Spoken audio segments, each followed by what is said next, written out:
सासंग जी प्यार से कहना जी धन्य कहा जी। आवधई लेबो सतगुरु चरनिया की नैया भव से पार हो जाई। आवधई लेबो सतगुरु चरनिया की नैया भव से पार हो जाई।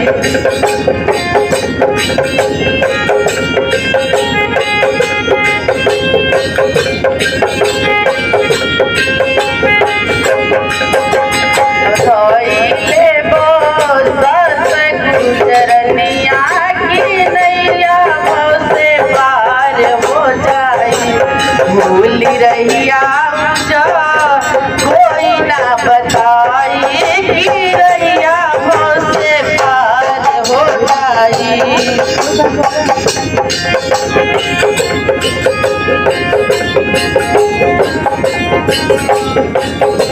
मेरा जितनी रही दास जी के पास सरी गई सवरी उजरा भला के गुरु बिन कोई ना सत बताई कि नैया भव से पार हो जाई।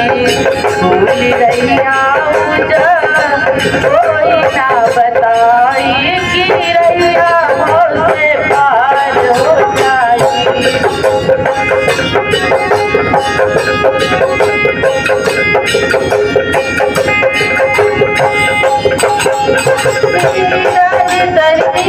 रवि दास जी के पास सरी गई सवरी उजरा भला के भूली रहिया कोई ना बताई कि नैया भव से पार हो जाई।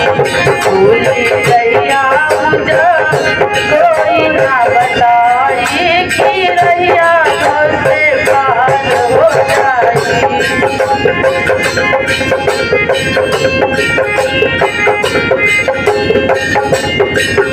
आवधई लेबो सतगुरु चरनिया की नैया भव से पार हो जाई। पूज जिंदगी में आ जाई उजाला की नैया भव से पार हो जाई। कि नैया भव से पार हो जाई हो कि नैया भव से पार हो जाई। सत रहिया कोई ना बताई कि रहिया भव से पार हो जाई। भूल रहिया सत ना बताई कि रहिया भव से पार हो जाई।